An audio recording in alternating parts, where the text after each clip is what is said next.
We get to our keynote speaker, one of the most distinguished coaching careers in the National Football League history officially concluded when Dick Vermeil announced his retirement from professional football in January of 2006. Dick Vermeil spent 15 seasons as an NFL head coach and was a member of the league's coaching fraternity for 19 seasons. And very recently, he became an NFL Hall of Fame coach in the class of 2022. Please welcome Coach Vermeil.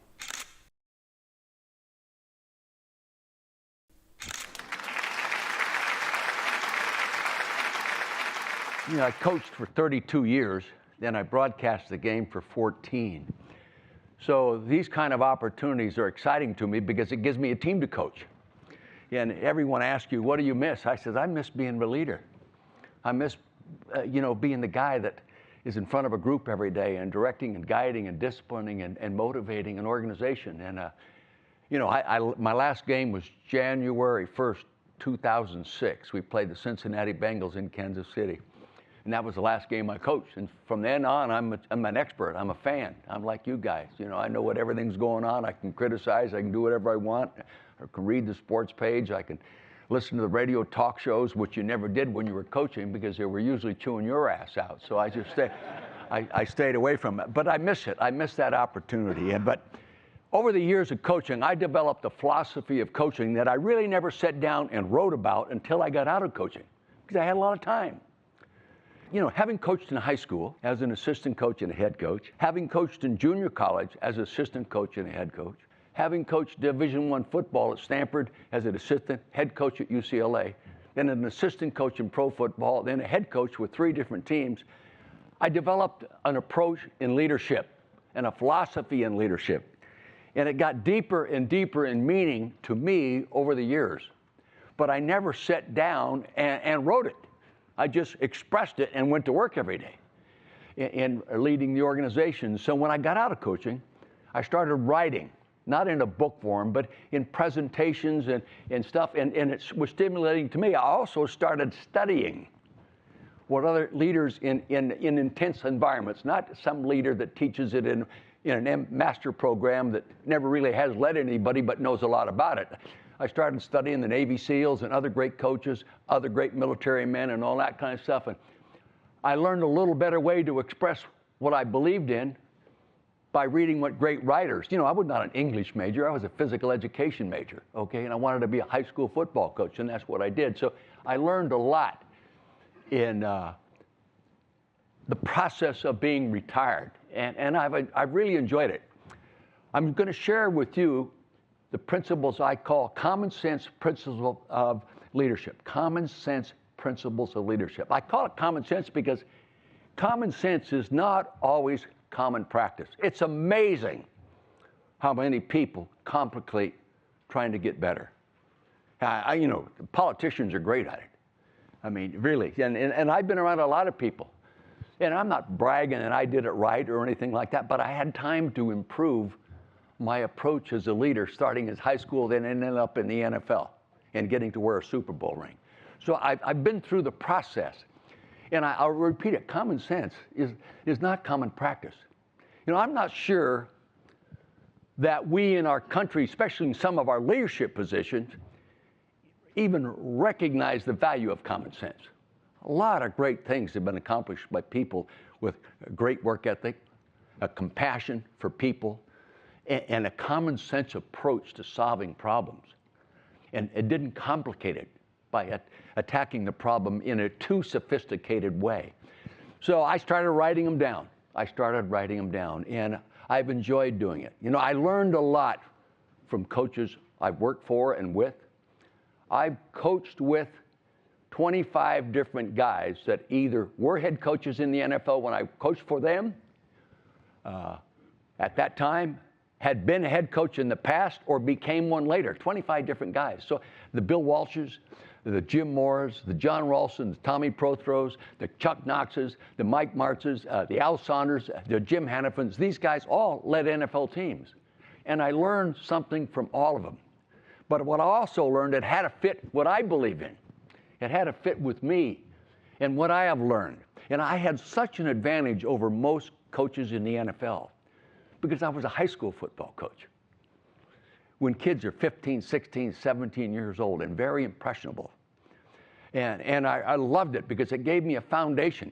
And people asked me about my NFL career. I said all I was really was a more sophisticated high school football coach, coaching pro football players. Bigger, faster, and making a lot of money. Okay. And you could pour them a glass of wine legally. Okay.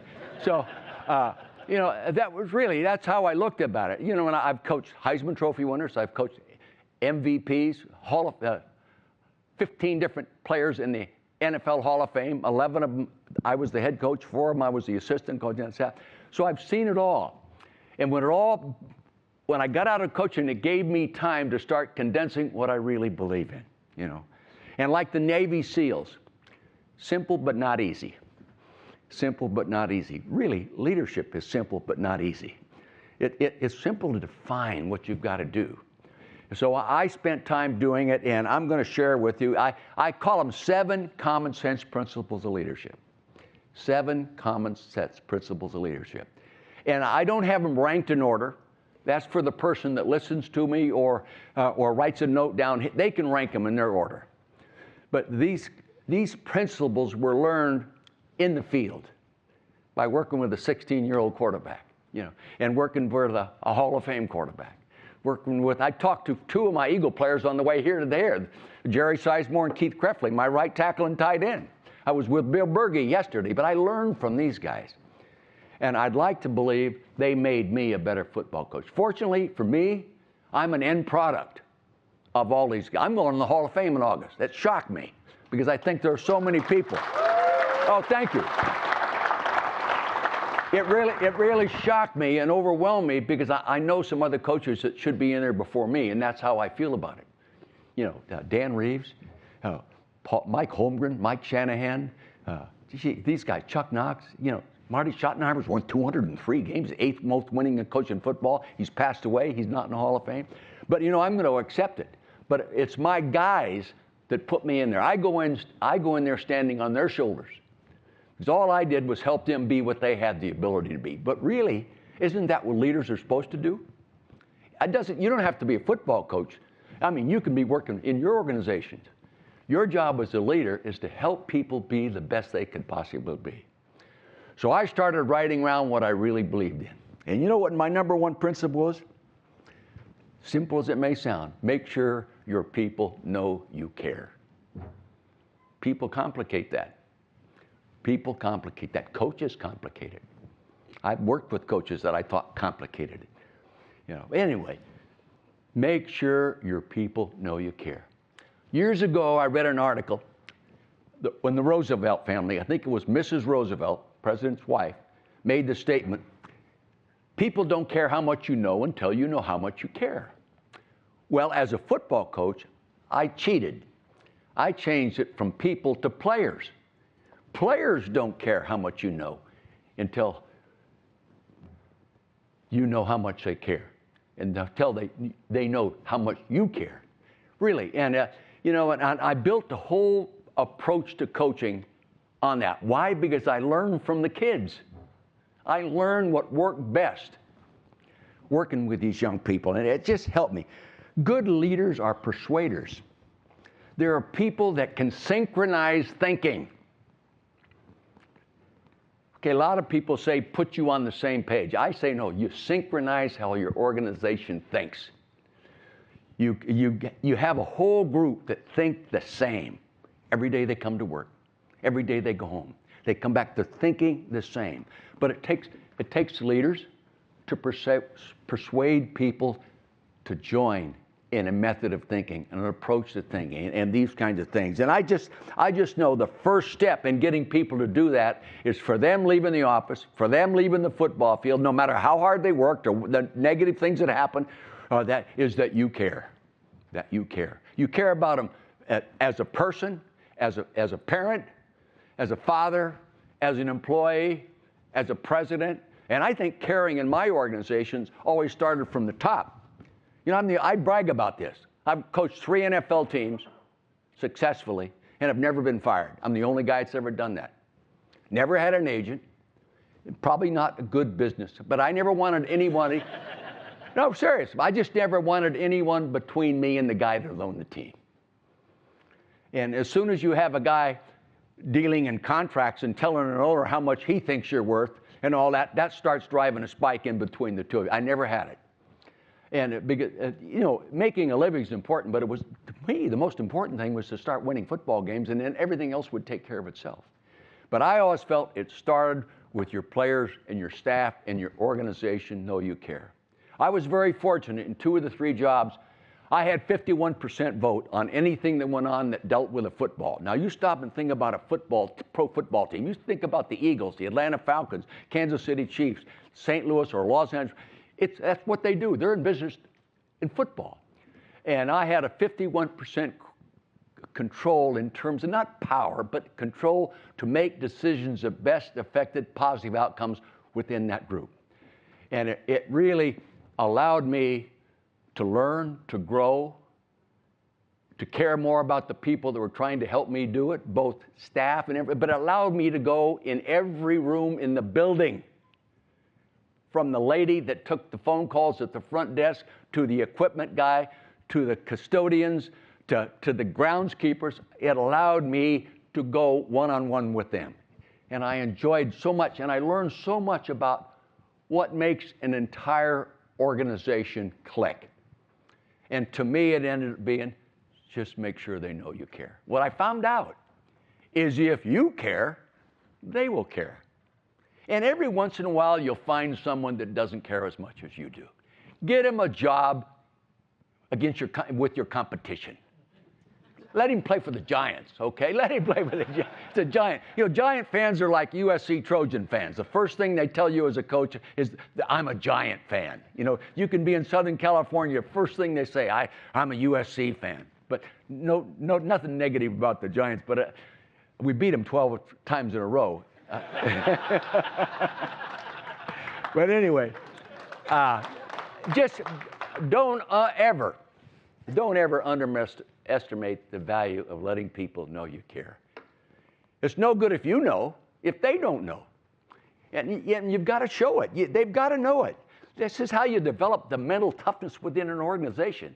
This is how you bring them together to handle the tough times, handle the COVID, handle the competition.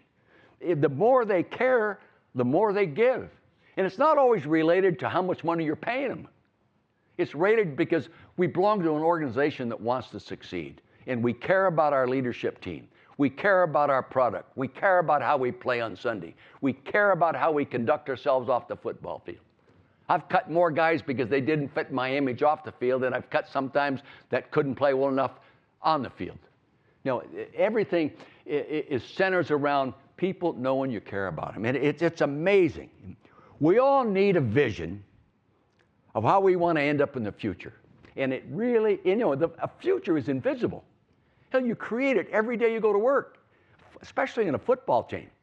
You create it every day you go to work. And if you don't create a future of people caring about each other and working for each other, the teams gradually disintegrate when adverse situations occur.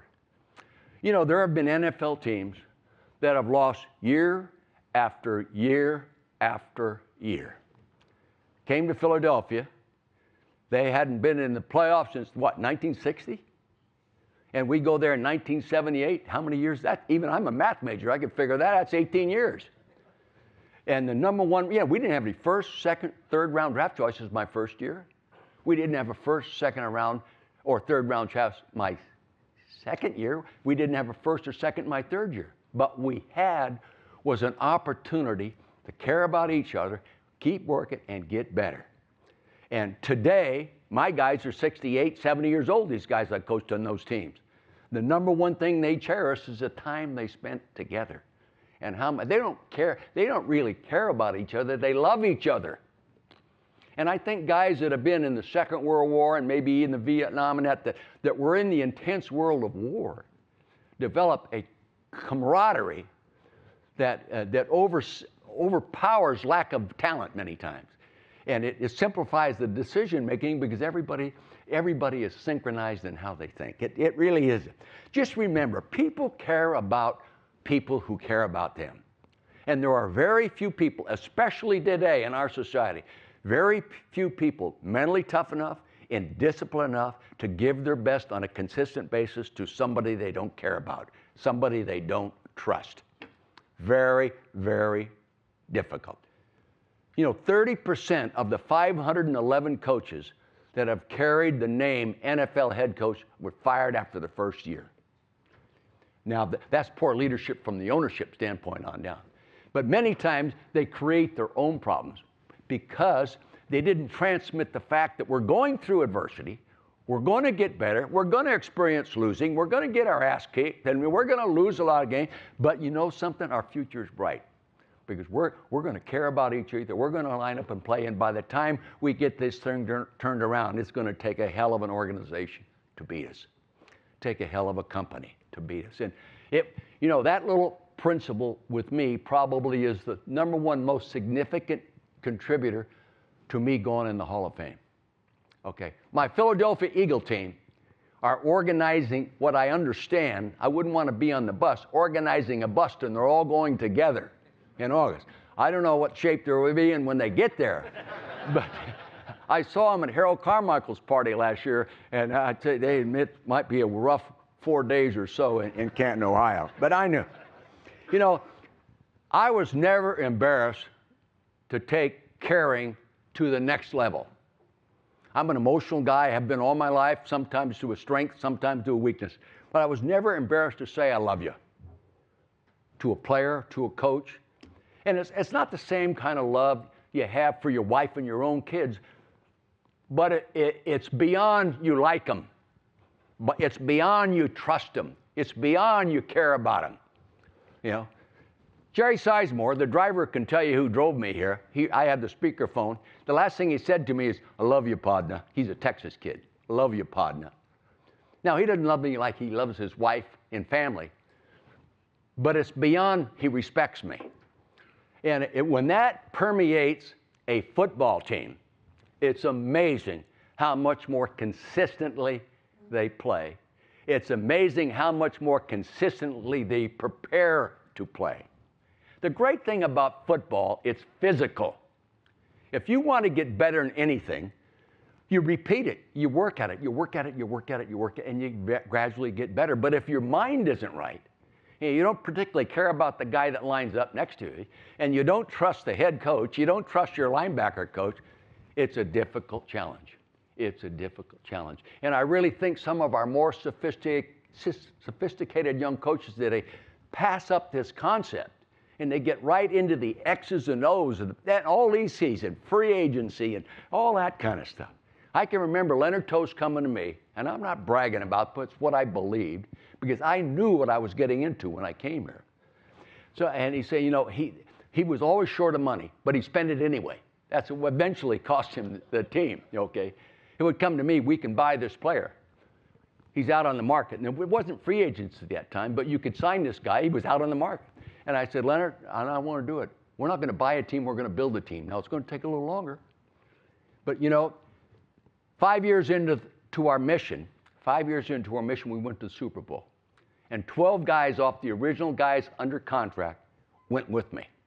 12 guys. And I'll tell you, those 12 guys, I don't know if they would die for each other, but I'll tell you this. You would not want to get in a fight against them, you know, because they are so tight together and how much they care about each other, and they love each other.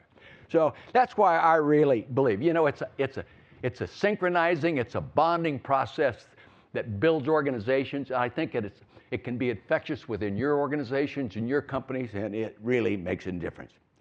I recognized a long time ago, all the way back in high school, if you take good care of your people, they will take good care of you. That's why I'm going to the Hall of Fame. My people took good care of me. They made me a hell of a lot better coach than I really was. You know, I never ran the ball. I never threw 6 touchdown passes in one game. You know, I never stopped. I never played linebacker. Played high school ball, JC ball, and college ball, and wanted to be a high school football coach. From then on, I never turned down a job when someone had offered me. So, but really, I'm going to repeat that. If you take good care of your people, they will take good care of you.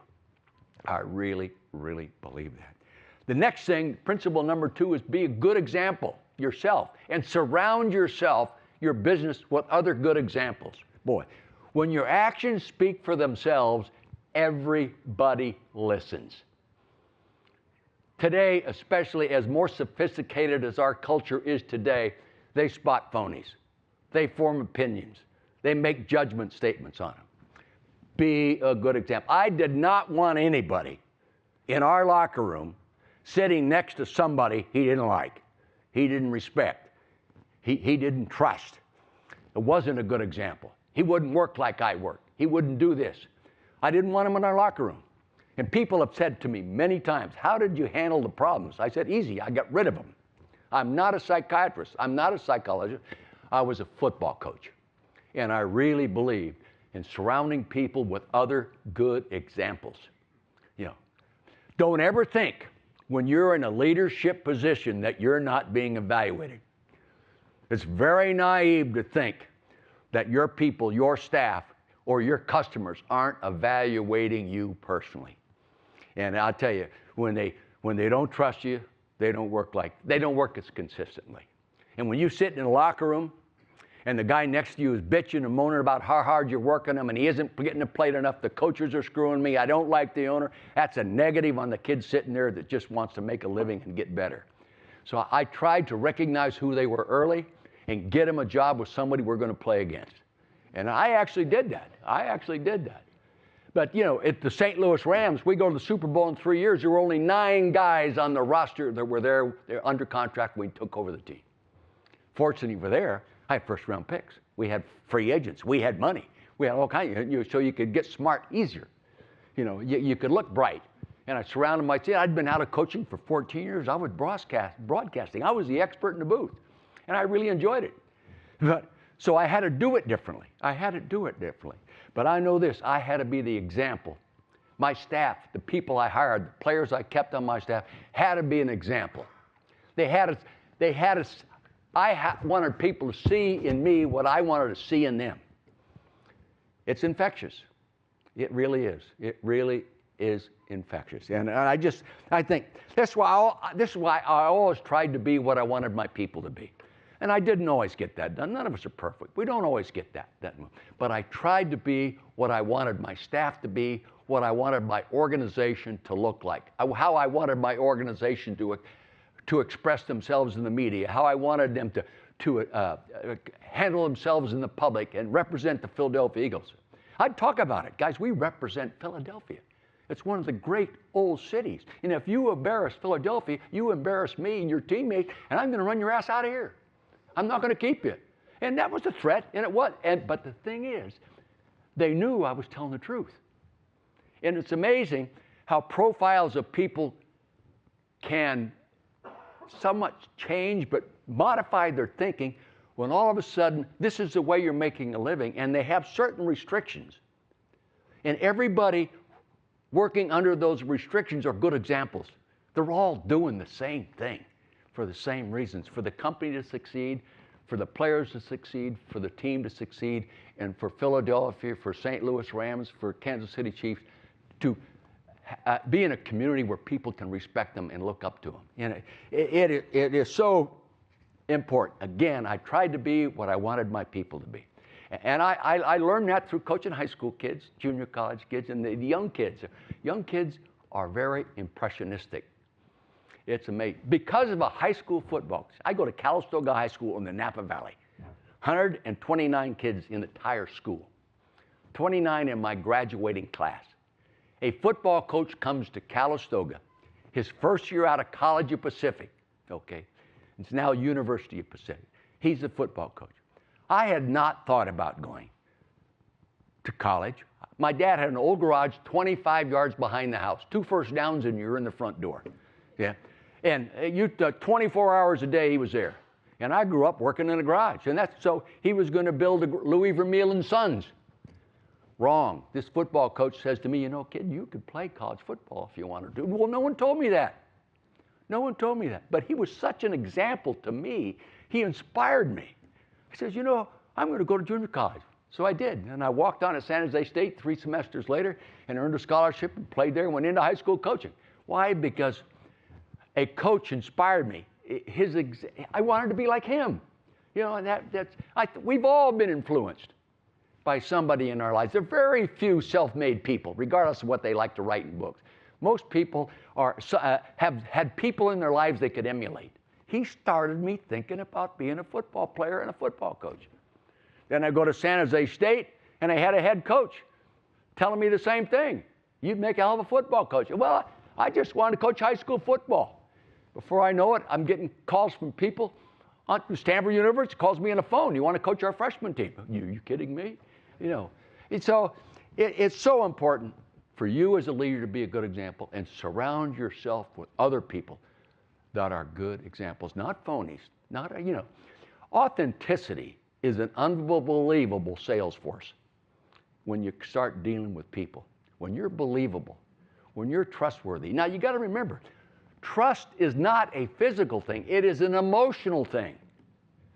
You trust people because you connect with them emotionally. Yeah. Not always based on their brilliance or their execution of their jobs. It's you connect with them emotionally. So I just believe that. And because you surround yourself with good people, you have people that set examples of how to handle adversity, how to work through tough times, you know, how to show that you care. It's not that difficult. How you balance in a leadership position, how do you balance leadership positions with family values? All these things can be transmitted through a leadership staff, a football staff. You cannot expect your staff to be what you are not. And I harp on my coaches all the time. I prepared a list of things mandatory for my assistant coaches that there was their bylaws. And one of the things was you cannot expect your team to be what you are not. If you want your guys to work and be loyal and care about you, then you better do the same thing in return. It's amazing how many times you can reshape young kids' ways of thinking. We're almost today, it's a little tougher because you grow up with a more, it's about me. It's a little bit more about me. You know, most of us, you know, I'm 85 years old. So I was raised by a totally different generation. And there's guys in here who were raised by pretty much by this. I see skinheads and gray hair. So I know some of you have been raised different than maybe we raised our own kids, and especially how our kids raise our grandkids. And we've got to be careful that we allow them to be around too many bad examples. The easy way. There are no easy ways. Really. When it's all said and done, everything you've got you earned, you worked for, and people helped you get there. And you saw other people doing it the way you would like to be able to do it. And there, consequently, you got better. I know this. No one is ever free from change. Your business world, the last few years, I can't imagine the things you've gone through. And that to come out of it successfully, you've handled adversity. And the reason you handled adversity, you had good leadership. And it was also built in your profile as a person. You know, and it helped you, and you stayed together. You cared about each other. And you come out of it, all of a sudden you have meetings again. You know, it makes such a difference. I know this. If you can handle adversity, you can handle just about anything. You know, I never wanted to be defined by how many games we lost. And I think how you handle losing will determine how long it'll be before you start winning. I'm not a blamer. I'm a corrector. I'm a disciplinarian. I'm tough on people. I work people harder than they think they should be worked. But you know, when all that starts, when everybody's doing it, when everybody is setting the example for the other guy, it almost becomes fun to go through adversity, attack the problems, line up with the guy you worked with yesterday, and find a way to do it better today. You know, that's how one of the main keys that we used in rebuilding football teams. I've never been hired to take over a winning team. Never. When we took over the Rams in 1997, I'd been out of coaching 14 years. And I had worked for the Rams and the ownership as a young coach. And when my staff I was on was fired, they asked me to stay on the staff, so I worked 1 year with Chuck Knox. And the owner of that team told me, you know, I would make you my head coach if you were older and more experienced. And he was right. I wasn't prepared to do it. And then I go to head UCLA, be successful there, and they bring me to Philadelphia. So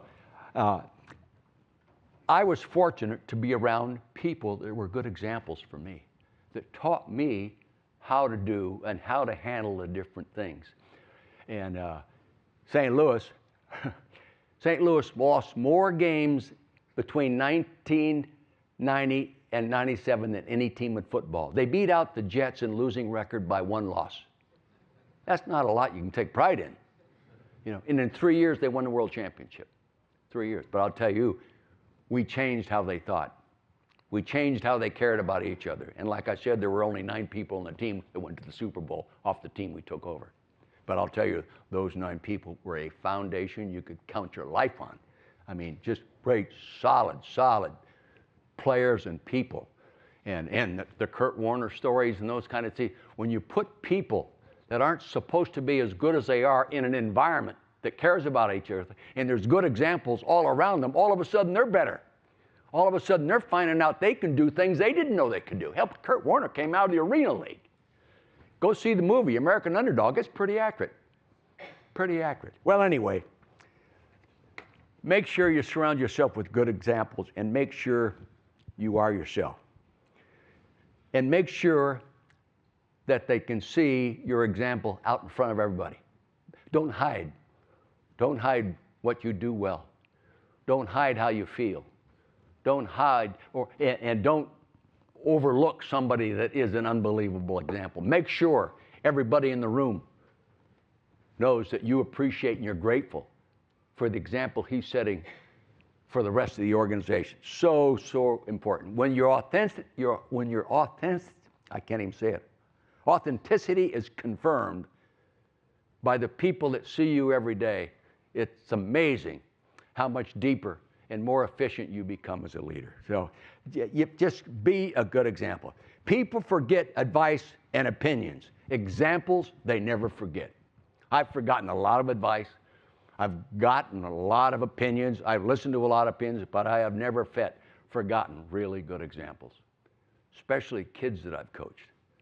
Hey, Kurt Warner's a great story. Trent Green's, Ron Jaworski's a great story. Today I did an interview. Why'd you bring Jaworski? Why'd you bring Jaworski to Philadelphia? Polish kid from Youngstown. Would he fit? Well, I said, you know, number one reason I was at the Rams when we drafted him. I was an assistant coach here, and I liked what I saw in his profile. Tough, hardworking kid. He could throw the ball through a car wash without getting it wet, but he may not get it to the receiver. Yeah. And it was my job to help him get it to the receiver. But anyway, you bring people that fit into the profile that you want. Now, I know this. When you do that on a consistent basis, all of a sudden you got a hell of a locker room. The next thing you got to do, number 3, is you got to build an atmosphere in which people enjoy working in. You want people to come to work?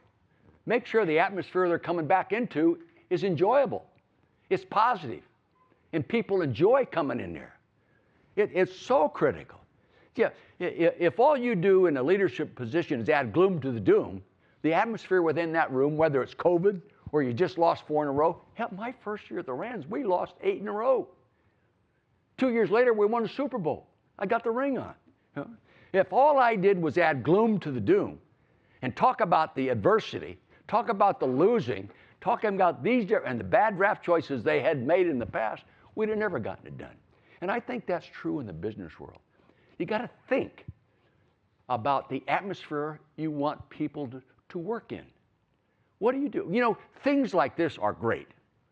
I really believe in these kind of things, not because I'm here speaking, but it gives people opportunity to sit next to people they may not even met before, but they're clients and opportunity to have a glass of scotch after and visit about family and friends and careers and all that. It brings people together. And I'm so hung up.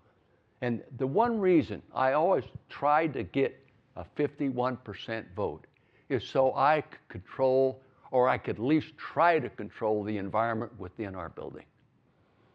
You know, and I even though I knew our kids were going to bitch and moan about how hard we were going to work them, I wanted them to look forward to coming in the building. I wanted them to walk by the lady, Carrie Beth, front little, cute little gal, sitting there answering the phone, and what do they call them in offices? I forget. Yeah, anyway, I wanted to see her and a smile on her face, and we just got our ass beat yesterday. I wanted to see her smiling. And so you start this whole thing. And people, you know, what makes you believe if someone comes in your organization or you're out on the road representing your organization and they don't particularly care about you? They don't particularly, well, they're just like this, you know. Do you think you're going to be able to sell them the product you're selling? You think I am going to be able to sell them on double days and full pads? If they look at me and don't like me or don't trust what I'm saying? No. It all helps you build an environment in which people can enjoy working together. Even more so, I've always said, if I had a choice to take over a team that's been losing and a team that's been winning as a leader, I would rather take over the loser. Does that sound very bright? No, but it would allow me to implant somebody that's already successful. It's hard to tell them there's a better way. And it might be a harder way. It might be tougher. And it might be tougher on you to keep your job because we're going to raise the standards. And that can be tough. But when you take over a losing team, at least you have a chance to look and know there's only one freaking direction to go, and that's up. That's up. And if you don't want to go in that direction, then go into some other career. Get another job. And, you know, I'm not bragging about it, but these things I'm passing on work for me. I took over the head coaching job at UCLA and kept 7 of the 10 assistants on the staff. And I had never worked with any of them. I'd been on their practice field as a pro coach and watched them practice, and I was impressed. And all of a sudden, I'm an assistant coach of the Rams. I got 3 weeks left in the season, and I'm now head coach of the UCLA. Okay, I'm head coach of UCLA, and I can't go. I can't go there. So what I did, I hired 7 of the 10 coaches, made one of them assistant head coach, and I said, get the job done until I get there. 2 years later, we beat the #1 team in the country, and that's why I'm in Philadelphia. So many people say, well, I've got to have my own people. Well, I got to they fire everybody. I got to fire them. I've never done that. I've always kept people off the staff. First off, it gave me insight, gave me wisdom on what's been going on in this room. And it makes him feel fortunate that you'd like him to stay there. You'd like him to stay there. But I tell you, building an environment in which people can enjoy working in. The #1 reason in the work world, from what I've read, the #1 problem with employees is they're not comfortable within the situation they're working.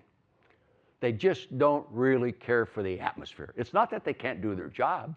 It's just they don't really enjoy the overall atmosphere. And I'll tell you, there are people that have been put in leadership positions that should never have been put there. Now, they may be brilliant. They may have a PhD, you know, but they flunked leadership. And what good is it if you're the best in the business at this one thing and you can't get your team to display the same talents so you can all be successful? And that's really happened in the NFL a lot. A great offensive coordinator gets hired. A great defensive coordinator gets hired. But they had a head coach leading the team, okay, calling all the shots within the organization. And all of a sudden, he can't handle everything. What happens, a lot of things become a distraction to what he was doing when he was successful, just running his own little private area in the offense, you know. So I just, you know, I can't emphasize that enough. It was so meaningful to me in terms of helping my organization succeed. It's build an atmosphere in which people could come in and go to work and enjoy being there.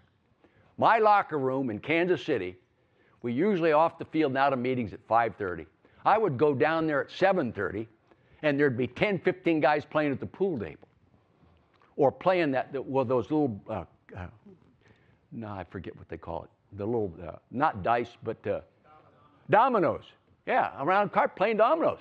I'd get calls from wives. Is practice over? Shit, it'd been over for 2 hours. Now, maybe the wife was mad at them and they didn't want to go home. I don't know that. But they would stay in the locker room and spend time together. No, so I really, really, really believe in that. And I mean, you can go, I know this, there's a lot of things that can happen that aren't good. And you know what happens? It's like cancer. It metastasizes. It gets worse. And NFL teams have folded because things have been metastasizing for so long. It's an infection in the building. I'll tell you, when I came into St. Louis Rams, you could smell losing. You walk in, you could see it on people's faces. You really, I mean, I had an equipment guy tell me, all right, coach, I'll do it, but I've been here through 3 head coaches said the same thing, and I'll be here when you're gone. I've had him say that to me. Wrong guy to say that to. Because now I have 51%. If I had 49%, he could say that to the next 2 head coaches. It's I'm not a control freak, but I like to have the ability to put people in place that fit and then treat them with great respect and teach them to trust what we're doing, even in the tough times. The tough times are what build good football teams. The tough times, the losing, handling the problems together, sitting on an airplane at 11 o'clock at night or midnight after playing a Sunday night game and getting your ass kicked in Oakland and flying back to Kansas City is not a lot of fun. Not a lot of fun. But if you can bring them back to work the next day and find some good things they did, you know something? We had about 54 snaps you could win a game with if we could get it to 65 snaps. We got to eliminate these last 14 snaps or these kind of things. We got to eliminate these problems. You don't attack the person, you attack the problem. Solve it. That's what leadership's about. That's what coaching is about. That's what great teachers do. That's what good parents do. And it's so important. Plus, if you're doing it right, it's easier to build self-esteem within your organization. Self-esteem is it's hard to get people to play beyond their own level of self-esteem. They'll play down, but it's hard to get them to play up until they're convinced that they belong at this level. Until they start experiencing improvement and feeling good about the investment they make in work, feeling good about what they're doing. And when that happens, boy, you can feel it in the locker room. You can come in the locker room on Monday and you just lost, I'll tell you, 1979. Philadelphia Eagles. We'd been in the playoffs for the first time in 18 years, the year before. We had the miracle of the Meadowlands propelled us to that. And we lost to the Los Angeles Rams in our stadium, like 14-7. And we went in the locker room after the ball game. I can remember it like it was yesterday. And the guys were dejected because we had a tough training camp and we'd been in the playoffs, and all of a sudden we lose the first game of the season. And I said, God damn it, guys, we're a good football team. The team we just almost beat could end up being a Super Bowl team. I coached these guys a while back. I know what they got. You know what happened? At the end of the year, we went to the Super Bowl. Okay, 4 games later, we beat the Pittsburgh Steelers in Philadelphia that were undefeated world champions from the year before. And I knew, hey, November 12th, we go to Dallas Cowboys and beat the Cowboys for the first time in my career in 4 years on Monday night. But you create the environment that is conducive to people enjoying being there, regardless of what's going on, regardless if you're losing money or making money. The process of moving toward getting it all done accurately and build the self-esteem in people so they feel good about their contribution. They know you're grateful, and you express it. There are 3 things all people need: recognition, appreciation, and praise. Just don't give it to somebody that doesn't deserve it. I worked in the environment where, because he was a starter, he would get praise, and the other guy next to him didn't get it, and the other guy really deserved it. You lose your credibility. You lose your credibility one day. But I'll tell you, people have an unbelievable tolerance for praise. Like I said, it enhances self-esteem. But it's got to be real. It can't be artificial bullshit. You can't tell somebody in front of a whole roster oh boy, you're getting better, when everybody else looked at the same game films and he played lousy. You can't do that. And sometimes it takes a while for a leader to develop confidence, to attack the problem, not the person. Attack the problem. I was in one environment where if you were a backup player, you got your ass chewed out in front of everybody else. But if you were a starter, no one said anything to you. And you may not have played as well as you should have. I went the other way. I attacked the problem from the guy that's going to be playing. The guy that's on the field that you're paying to play well. Make sure he is. But you build an environment which is conducive to helping you do this. Simple, but not easy. Navy SEALs. Simple, but not easy. And I know that sometimes people get a rank. They have authority. They're the president. They're the CEO. They're the head coach. They're this and this. That is not how you establish a good environment. It's when everybody in the building has a say, and everyone's respected for what they have to say and the contribution they make to the organization. And, you know, I was the very, very first special teams coach ever hired in the National Football League, 1969. George Allen. George Allen had lost a couple games that year because the special teams didn't play very well. In fact, one of them was against Detroit in a playoff game, and the season was over. And the coaches, the whole coaching staff used to be 6 assistants and 1 head coach at that time. And each week on Friday, the 6 coaches together would coach the special teams, and they'd go play. And that's how everybody did it.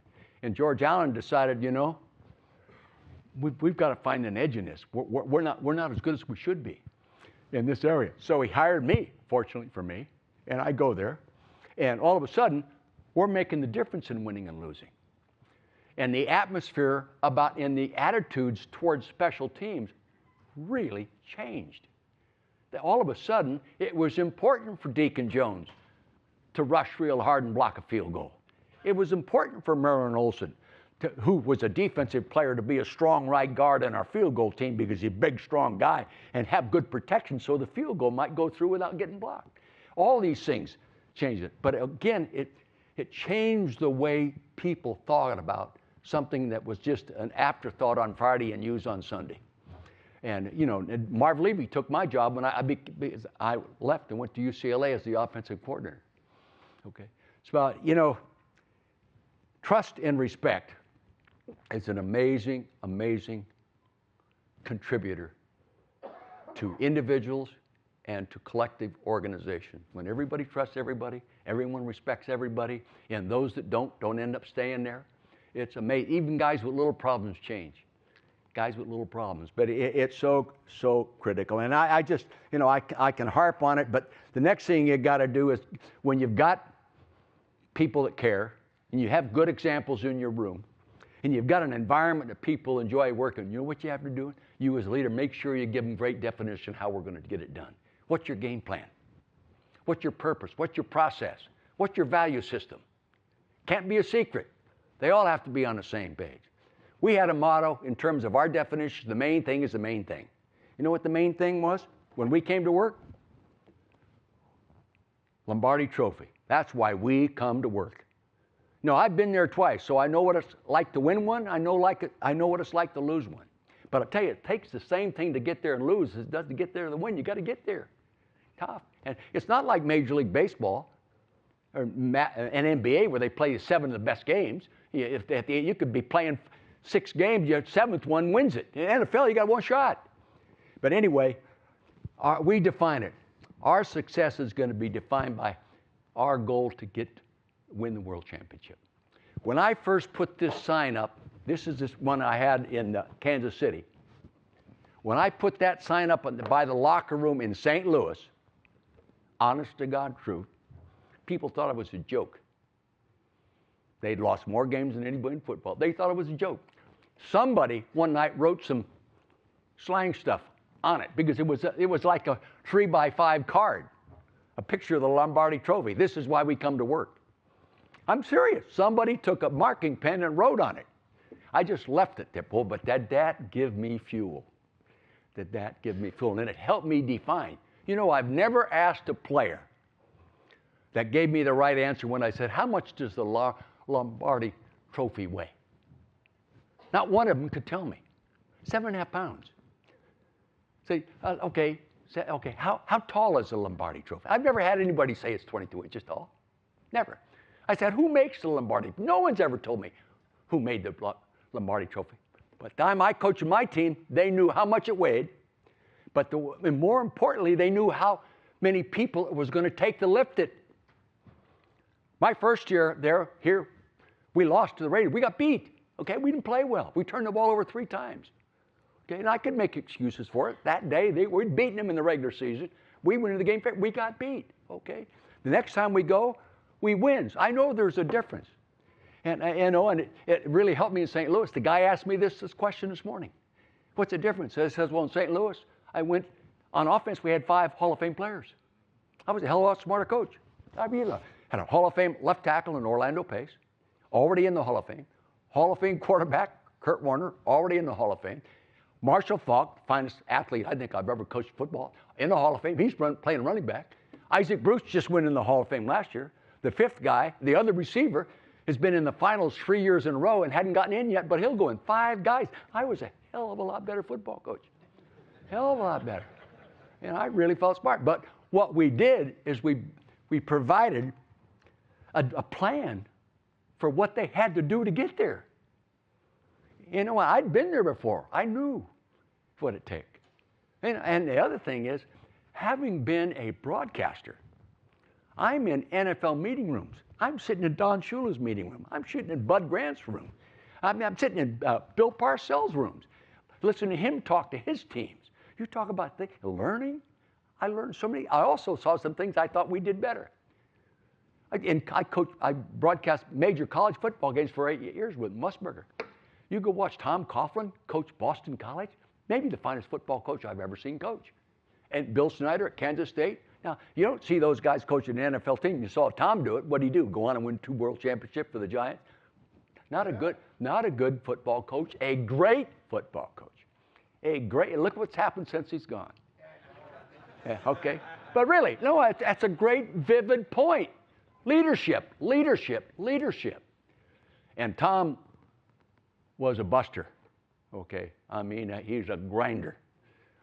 We're good friends, so I really know him. But anyway, you have to define things for people and then go all the way back and make sure they know you care and surround them with good examples and give them an atmosphere in which the definition of your purpose can be executed. Makes a difference. It really makes a difference. And, you know, I just think people don't always remember what you said or even what you did, but they will always remember how you made them feel. You stop and think on your own personal life. You've all been in a situation somewhere where you left and you just didn't feel good about it. And when it's in the right leadership team, that does happen from time to time, but it's not all roses. And it just, it's impossible to do the right things wrong in leadership positions. It's possible to do. You might have good intentions, and it doesn't always get done. But I really believe that. If you have a defined plan and everybody knows where they stand, what's expected of them, what the goals are, what the vision is for the company, what our bottom line is, and these kinds of things all molded together in a plan, it's amazing how much more efficiently you're going to be. What's the next thing you have to do? Number 5, you got to bring energy to the workplace. You got to go to work. Okay, you've got to go to work. Bring competitive energy every day you come to work. That's a lot easier to do, I think, in the National Football League, where that's what it is every Sunday. In your businesses, you got 7 days a week, year round, but you come to work to go to work. One of the number 1 attributes that I taught my players was hard work is not a form of punishment. Especially in the modern world today, there are a lot of kids, teenagers especially, I see it in my own family, that hard work is a form of punishment.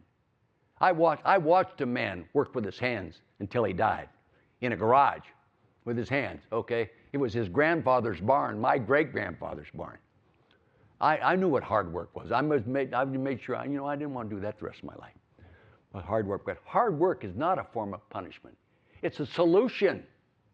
There's absolutely no correlation between getting better and working less, or working less and getting better. There's just no correlation, especially in the athletic world. I've never been in your world. I'm in the wine business, so I have a little feel for the business, but we're a real small little group. You know, this year we're bottled 1,700 cases. Normally it's 2,000, 2,300 cases of wine. High-end, expensive quality wines. But anyway, I talked to my guy, the manager of the Napa tasting room today. And every once in a while I question, you know, in my own mind, because I'm not there looking at them every day. A little different world. You know, yeah. Hard work, fatigue, a little pain are the prices that have to be paid to succeed in whatever field you're in. And as our culture, this was an easier principle to sell with the second generation kids.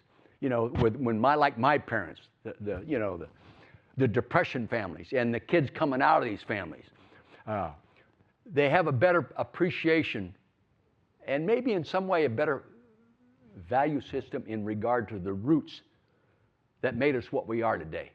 And a little of that, in my opinion, I'm not talking politically, a lot of that sort of disintegrates. And I just know this. There's absolutely no correlation between working less and getting better, especially true in the athletic work. There is a great correlation between a superior work ethic and eventual success. There's a great correlation to it. And if you want to do that, if you want to be successful, you've got to do things you've never done before. If you're cruising along here, and you become satisfied with it. So if you should never become satisfied. You shouldn't be satisfied when you win a Super Bowl. The Rams went back with another head coach 2 years later. They got beaten in the final minutes by New England and Tom Brady. But they got back there. But a lot of people get to a level and then they're satisfied. They get comfortable. It's the leadership's job to keep them enjoying coming to work and keep striving to do it more efficiently and a little bit better. And then recognize who your competition is. You know, great competition is an ally. I'll tell you who motivated the hell out of me was Tom Landry and the Dallas Cowboys. Crimey, you're trying to beat the best team in the United States. The best football coach maybe that ever coached a freaking game in the NFL. You talk about being motivated. Talk about it. And I always said this. I have never put myself in a position that I thought I could outsmart anybody. But I always thought I could outwork them. I was younger. I'd come up through and I thought I better understood kids. There are head coaches that didn't know the last names of the teams, of players they were coaching. They didn't know what their last name was. They'd call them by jersey number. So we personalized it, just like you do in high school coaching. You know. Anyway, you know what I'm talking about. You got to go to work. Yeah, I haven't found anybody. I guess the easiest way to make money is inherit it. Yeah. Have you ever recognized how many people screw that up? Because they didn't have to work for it? Yeah. We all know people that did that. Got a lot of money and they screwed it all up. All up. Because they didn't have to earn it the old-fashioned way, by working their butts off. And I was fortunate. My dad didn't finish high school. There were two things that were really critical in his family. That you had integrity. You respected your family name. I never had a rule. I had a driver's license at 14. Not that I was supposed to have. My dad lied about my age so I could get a driver's license. Not because he wanted me driving the car, because he wanted me driving the tow car. Then he didn't have to get up at 3 o'clock in the morning on 3A or National Automobile. It was me to go out and pull the guy in. You should see the faces on some people when they see this 14-year-old kid get out of the tow car and hooking up their car. They go, oh my God, what do we got here? Only in Calistoga could this happen. But anyway, you know what I'm talking about. The grit of an organization, the grit of a team is developed through its work ethic. And I have always loved working. Because really, when I compare, I've never really worked a day in my life. It was never like going to work.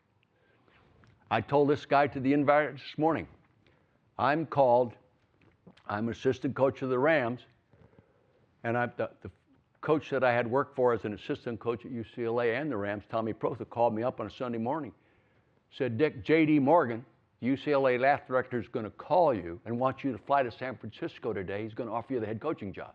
Now, I'm telling you exactly. I was laying in bed 7 o'clock in the morning. So I called Chuck Knox, the head coach. I said, Chuck, I just got a phone call. We're still coaching the Rams. We're playing games. He says he wants to hire me as the head football coach.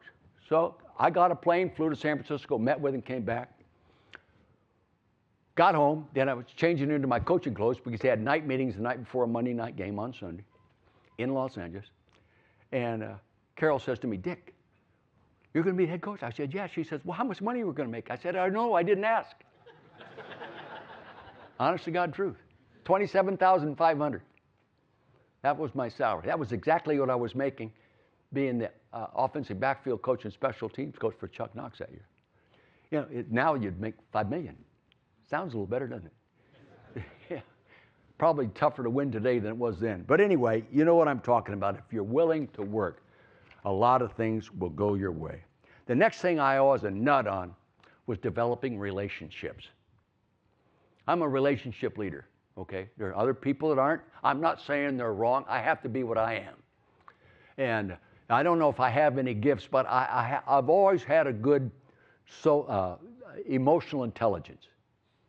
I've always found it easy to get along with the kids I coached and the people I work with. It's never been an issue. Now, I'm repeating what I said. When I had a serious issue, I didn't keep it because we got to get ready to play games, not solve problems of some immature fart. You know, it just, and that happens. Sometimes it's amazing. I could tell you stories. I could write a book about some of the experiences I've had in the head coach's office. You know, it's amazing. And some of these kids have had terrible, terrible backgrounds, and they deserve a break. And you recognize that, and you're more patient with them. And normally, they come around pretty good. But I tell you, as a leader, I felt it was critical that we all, as a coaching staff, develop relationships. I wanted my linebacker coach to be appreciated by the linebackers he's coaching. I wanted my quarterback coach to be appreciated by the quarterback he's coaching. I wanted my coaches to be appreciated by me, and I wanted them to appreciate me. Because first off, we were starting out, we're all going to care about each other. Secondly, we're all going to be examples. We're all going to do the same thing. All right, we're going to have a defined plan, and we're going to work our ass off together in an environment that's fun to come. Within that, it's easier to build relationships. The finest relationships I have, 90% of them are former football players I've coached. Talked to Trent Green yesterday. Okay, he was my quarterback for 5 years at the Chiefs. He was going to be my starting quarterback in 1990 at the Rams, and he went down with a knee, and that's when Kurt Warner took over. You know, if anybody asked me, what do you miss about coaching? I said, I miss the relationships. Because what happens, you create an environment which good people excel, and it pulls you closer together, and you develop deeper, more sincere relationships. And I have a lot of faults. One of them, I'm an emotional guy. I used to get embarrassed because I tear up easily, okay? That's just me. And many times, talking to a player, I have teared up, especially when I'm cutting them. You cut somebody who's played for you for 4 years, tell them you can't, because you're doing your job as a leader, that's what you have to do. I'll tell you, it wipes you out. Some of those guys are my best friends today. Vince Papale, I cut 3 times. I kept finding a way to bring him back because I really, really cared about him. And he was good for the environment in our locker. He was good for the city. We didn't have anything positive other than Vince covering a punt, you know. So all those kind of things. But relationship building to me, on the field, we made them sweat, we made them tough, we made them angry, we made them mean. Off the field, we made them happy. My wife has probably fed 90% of the players I coached, starting in college on. NFL, Kansas City Chiefs, off-season, all right, linebacker week at home this week. Wednesday, I'm barbecuing linebackers and wives. Next week, it's quarterbacks, wide receivers. And next week, we have a table in our house here in Chester County that seats 18 people comfortably. Now, when you put the offensive line at there, they don't seat comfortably. Okay? We've had those chairs re-glued 3 times. But that's the only piece of furniture we took with us. Why? Because we're going to bring them in our home. We're going to get to know these kids. And it's amazing in developing relationships, what you hear off the field, out of the meeting room, out of your own office that you hear sitting around a dinner table. It is amazing. I've heard kids say, I never had Thanksgiving dinner. Never had it. I've heard kids say they never had a birthday cake. Never. I didn't hear that in the practice field. I didn't hear that in the locker room, but I heard it in my home. And so help me God, Jerry Sizemore called today. He called my wife's number. Calls her Miss Carol. How's Miss Carol? And he tell her I love her. I'm serious now. This is an all-pro, first-round pick right tackle out of University of Texas. He's in Texas Hall of Fame as well. But you build these relationships, and they become so deep, nobody wants to let the other guy down. They feel worse about letting you down than they do the negative experience they just experienced, because they feel they let you down. And the one thing I really miss, the constant reinforcement of good relationships every day I went to work. It was a little tougher as the kids got more sophisticated. There's more people that talk to them today. They have agents, and the agents have agents that have agents that handle this and this and this. They got cell phones, they got Twitter, they got all this other stuff. Everybody's talking to them. And a lot of them are having their whole approach to life distorted. So, I used to say this, guys, just remember this. You're nothing more than a football player. But I'll tell you this, when you leave this room, you're going to end up being a good one. And then what you do off the field, you're going to end up being a good person. My quote this morning to the reporter writing a story was that I never coached football. I coached people that played football. And all this stuff is part of what we as an organization coach. It started with me, the boss, the head coach, and trickled down through my staff. It doesn't do you any good to believe something if your staff doesn't believe it, because they'll spend more time with each player than you will as a head coach. So building relationships was really important to me. And I really enjoyed building the relationships off the field. I'll give you one great example. I don't want to go too long. I was invited to present the most valuable player trophy in the Pro Bowl in Hawaii one year I was coaching the Chiefs.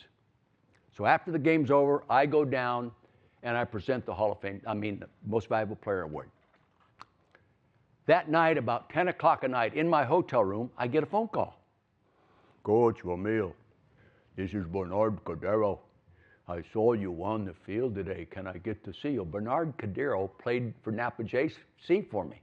From Hawaii, he and 5 other Samoans came to California and went to junior college. He was playing for me at Napa JC. They had no money. And Carol would bring them home and feed them once in a while. They'd be scrounging. I mean, they didn't have any money. And it didn't have parental support and all this kind of stuff. So he says, I see you. It's just the way he talks. I saw you on the field. Can I see you? He called every hotel he could find until he found me in there. I said, no, we leave at noon, flying home. He said, I'll be there tomorrow. Okay. So he gets out of his car. He walks up the steps. Carol and I are standing there. Now, here's a 5'11", 290-pound guard, Bernard Cordero, and from Napa JC, from Hawaii. Okay. The first thing he says, Mrs. Vermeil, are you still making that tuna casserole? Honest to God truth. Honest to God. Building relationships. He got married on January 28th to a girl that he met at Napa JC. That's the number one thing he got out of coming to school. My wife and I's anniversary was January 28th. Now it's 65 years. But anyway, we were in Hawaii celebrating our anniversary. This was, I forget which one it was.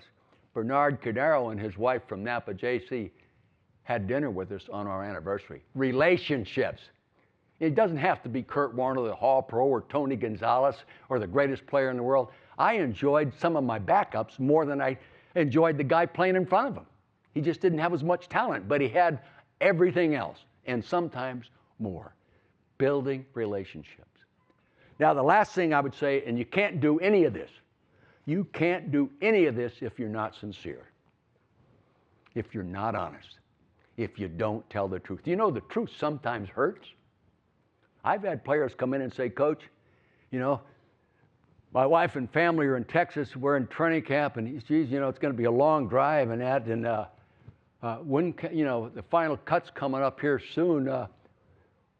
What can I tell my wife? And I say, tell her to stay home until you make the football team. Tell them the truth. It bothers them when you do it. But I'll tell you what happens. It permeates your locker room. Because they know if they ask you a question, whether it makes you smile or tear up or get mad, it's the truth. There's an old saying that says, if you have integrity, nothing else matters. If you don't have integrity, nothing else matters. It is so true when you're a leader.